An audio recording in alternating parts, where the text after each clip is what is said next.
Morning, All Saints. It's Dave here with your thought for the day. What have some of the greatest benefits been in your life from having someone to keep you honest and someone who'll tell you the truth even when you don't want to hear it? How about this question?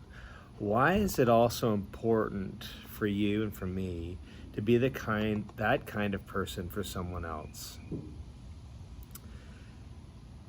These people help us see reality, not just the way life we think it ought to be or our own version of events, how the world ought to relate to us, as opposed to us relating to the rest of the world. And what we find is in the Old Testament, these people were, where we take note of them, they were referred to as the prophets. And one of my favorite is the prophet Nathan. And we're introduced to Nathan in 2 Samuel 7. It's a fascinating time in the reign of King David. He's been enthroned as king. All of the fighting is done. And he's established the kingdom. And he starts to think about building the temple.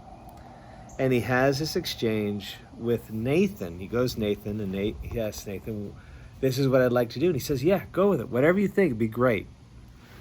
What we find is that in the Old Testament, as is true in today, is that the Lord raised up people with a prophetic voice to help leaders and people in authority lead as they are informed by listening to the voice of God through his word and through his prophets.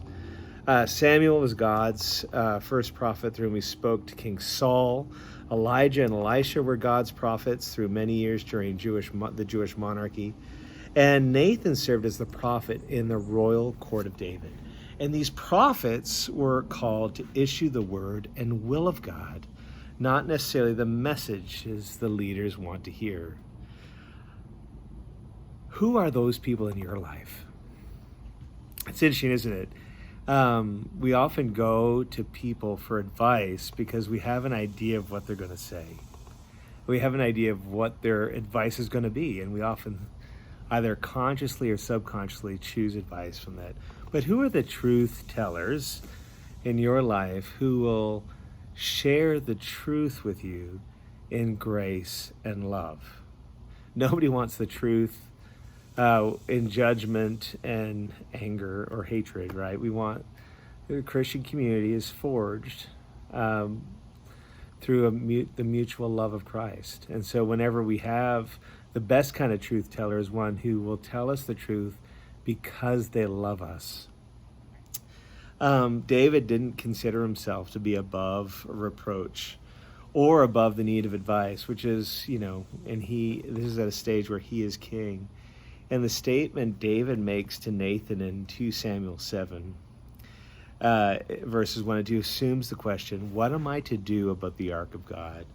His sudden sense of audacity draws himself to accountability, which again is another interesting thought, isn't it? Audacity being coupled with accountability. We all, I think, want to do great things for the Lord. And sometimes we can allow those audacious plans we have for the Lord to cause us to run forward without everyone else.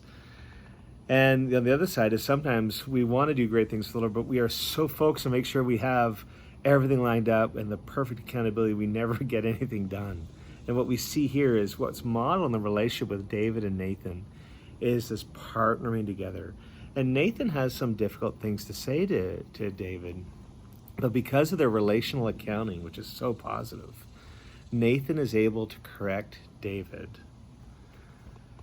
And it lays the groundwork for an even greater correction that comes later in David's life when Nathan has to confront him over the whole Bathsheba incident.